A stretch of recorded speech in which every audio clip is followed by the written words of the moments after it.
Olá! Nesse vídeo vamos falar sobre como evitar gravidez não planejada e ISTs com métodos gratuitos disponibilizados pelo SUS.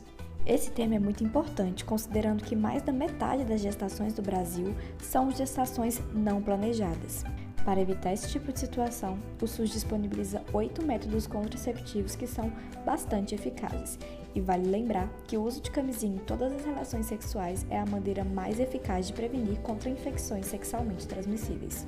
Eu sou a Bruna Soares e junto com a Marília Maia vamos explorar nesse vídeo os métodos contraceptivos que são disponibilizados pelo SUS. Os métodos contraceptivos são importantes tanto para evitar uma gravidez não desejada quanto para prevenir as ISTs.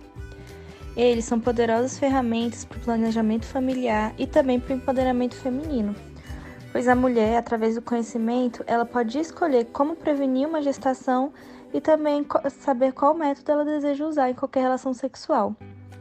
Existem também os métodos que ajudam no controle hormonal quando necessário. Nós vamos abordar um pouquinho deles também. Nesta primeira parte, nós vamos falar sobre os métodos contraceptivos e suas classificações. Os métodos comportamentais são aqueles que demandam uma aprendizagem sobre o período fértil, entendendo corretamente sobre o ciclo menstrual e principalmente o momento da ovulação. São eles a tabelinha, a temperatura basal, a análise do muco cervical e o coito interrompido. Na tabelinha, é importante que a mulher tenha um ciclo regular e o acompanhe por pelo menos 6 meses. Assim, a partir da data do início da menstruação e da duração de cada ciclo, ela saberá quando está em seu período fértil. Não é um método recomendado para as adolescentes, pois geralmente elas apresentam um ciclo ainda irregular. Já a análise da temperatura corporal deve ser feita diariamente e com o corpo em repouso. A temperatura ela deve ser medida sempre com o mesmo termômetro para evitar variações. Durante o ciclo menstrual, no momento da ovulação, há o aumento da temperatura em alguns décimos de grau. Então, para confirmar que essa fase teve início, é importante que a mulher perceba se houve uma diferença de, no mínimo, 0,2 graus Celsius entre uma temperatura e outra. O muco cervical apresenta características diferentes em cada fase do ciclo. Assim, conhecendo cada uma dessas características, a mulher consegue saber se está em um momento fértil, que é quando o muco está com uma consistência bem parecida com a de uma clara de ovo. Já o coito interrompido consiste na retirada do pênis de dentro da vagina antes da ejaculação, evitando que o sêmen entre no corpo da mulher. Agora vamos falar um pouquinho dos métodos de barreira, que são aqueles que evitam a passagem do sêmen, impedindo que alcance o útero e possíveis óvulos da mulher. São esses métodos a camisinha, o diafragma, a esponja e o espermicida. Tanto a camisinha quanto o diafragma impedem a ascensão do espermatozoide ao útero. Contudo, enquanto o diafragma é de uso exclusivamente feminino e não impede a transmissão de ST, a camisinha pode ser encontrada tanto no modelo feminino quanto masculino e é muito eficaz na proteção contra as ISTs, sendo sempre recomendado o seu uso. Mas vale lembrar que as camisinhas elas não são reutilizáveis. Já a esponja é um disco de látex inserido no colo do útero, podendo ser colocado até 24 horas antes da relação sexual e sendo descartável depois.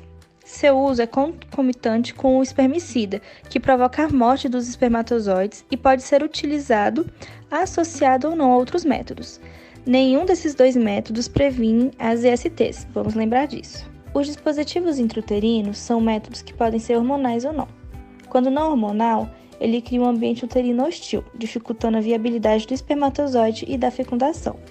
Já hormonal, libera um hormônio diariamente, dificultando tanto a passagem dos espermatozoides quanto a fecundação.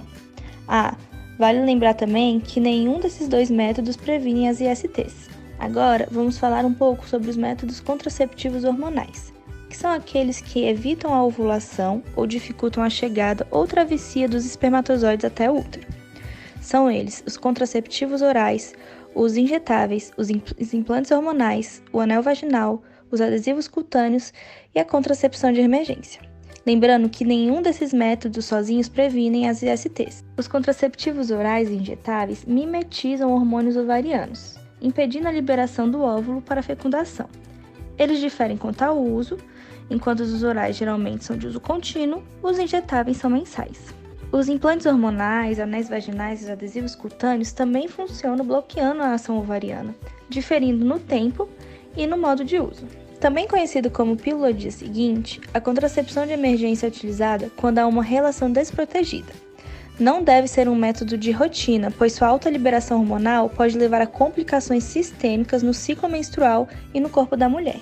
Agora, para finalizar a classificação dos métodos contraceptivos, vamos falar dos métodos cirúrgicos, que são aqueles que levam à esterilização.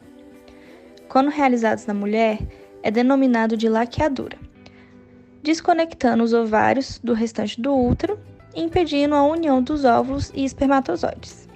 Já nos homens, esse método é chamado de vasectomia, o qual impede a circulação dos espermatozoides, ou seja, ocorre uma ejaculação sem o material espermático. Agora a gente vai falar sobre os métodos contraceptíveis que estão disponíveis no SUS. No SUS você encontra preservativos, pílula anticoncepcional, dispositivos intrauterinos, injeção hormonal, laqueadura, implante hormonal, vasectomia e pílula emergencial. Na parte 3 desse vídeo a gente vai falar sobre as vantagens e contraindicações desses métodos que a gente encontra no SUS. O objetivo aqui é te trazer informação para te garantir autonomia na escolha do seu método preferido. Começando com os métodos de barreira, a gente tem os preservativos masculino e feminino. Sua principal vantagem é que, além de prevenir contra a gravidez, ele é o único método que previne contra infecções sexualmente transmissíveis.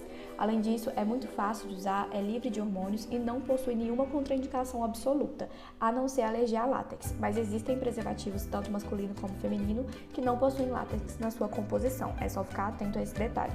Falando agora da pílula anticoncepcional, sua principal vantagem é que para aquelas pessoas que necessitam, além de prevenir a gravidez, ela realiza uma regulação hormonal, além de ser extremamente eficaz na prevenção de gravidez não desejada. Sua contraindicação é muito relacionada a histórico de doenças cardiovasculares e tromboembólicas, ao fato da pessoa ser tabagista e ter idade maior do que 35 anos. Agora falando dos dispositivos intrauterinos, vamos começar com o DIU de cobre. Sua grande vantagem é a sua duração. Ele dura até 10 anos, além de ser livre de hormônios e não depender do uso. Isso traz uma eficácia muito maior para o método contraceptivo. Suas contraindicações estão relacionadas com a inserção desse DIU, Então, infecção pélvica recente, anomalias na cavidade uterina, câncer de colo de útero e alergia ao cobre contraindicam o uso desse método. O DIU hormonal apresenta vantagens semelhantes ao DIU de cobre, só que sua duração é um pouco menor, de 5 anos. As contraindicações também estão relacionadas com a inserção do DIU e, devido ao caráter hormonal, também é contraindicado para quem tem histórico de câncer de colo de útero e de mama.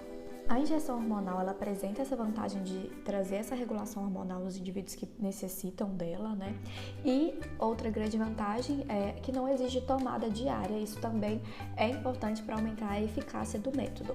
É contraindicado em quem tem histórico de diabetes grave, de trombose e de doenças cardiovasculares.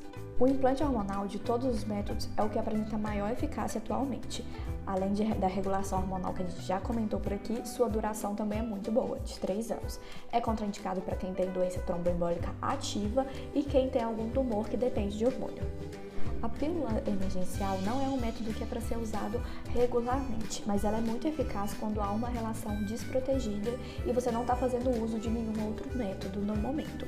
Ela é contraindicada para quem tem hipertensão descontrolada, obesidade e doença tromboembólica. Por fim, a gente tem os métodos cirúrgicos, que são os métodos definitivos, a laqueadura e a vasectomia. A laqueadura consiste no corte das tubas uterinas e a vasectomia no corte dos canais deferentes. A principal vantagem é que eles são métodos definitivos, como já foi dito, e eles também são livres de hormônios. Contraindicações depende muito de cada caso, porque é uma intervenção cirúrgica, Então, as contraindicações necessitam de intervenção médica para avaliação.